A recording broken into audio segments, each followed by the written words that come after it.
Hi, I'm Steve Roque. And I'm Kimberly Genovese, and we are real estate agents serving the amazing people of Chicagoland and Northwest Indiana. Today, we're excited to talk to you about buying and selling a home at the same time. There are a few things to consider when buying and selling simultaneously.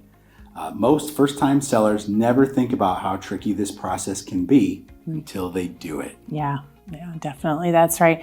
There's a lot going on at one time to manage. The second thing is buying a new home while you're still living in your current home, and that can create a long string of dominoes.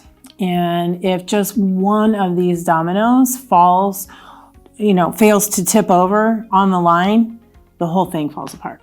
Yeah, so we're going to walk you through the entire process to ensure that all the pieces come together easily for you. There are three options to buy and sell a home simultaneously. Yeah, the first option is the closing contingency. Most homes are sold on a contingency. And in this case, you would put an offer in on a new home, but you would only be obligated to buy it if someone buys your current home. In essence, if your buyer fails to complete the transaction, then you get to reserve the right to back out of the new home's contract as well. Right. The obvious drawback to selling a home contingent is that it transfers all the risk to the home seller. And most home sellers don't want to assume that risk on behalf of their buyer. And this is especially true if you're trying to sell a home in a really competitive market. Sellers are going to want you to pay a premium to give you the ability to back out. Yeah, that is true. So option 2 is to own both homes temporarily, and this is a variable option. It's a viable option for sure, and if you can afford to carry 2 mortgages. Yeah, in this case, you would get a mortgage on the new home and wait to move out of your current home until you're ready. This process is helpful when your new home needs major renovations, but you don't want to move in until the renovations are complete. It's also helpful when you're turning your old home into an investment property and you're planning to rent it out after you move into your new home. Yeah, but there are several drawbacks. First, you need to be approved for a second mortgage, which is entirely up to the bank's discretion. Second, you'd have to pay both mortgages simultaneously.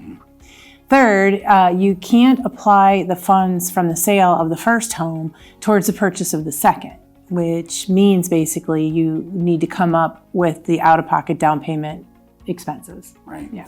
The third option is to rent a home. Most home sellers are unaware that they can stay in their current home after it sells by renting it back from their buyers.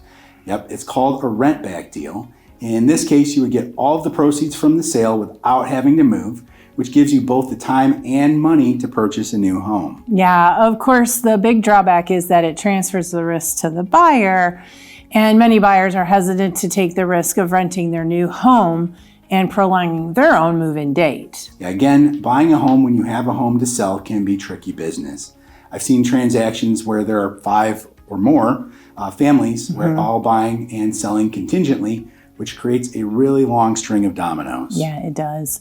Orchestrating a transaction like this is an art, and you need to get a great real estate agent who can guide you through that process.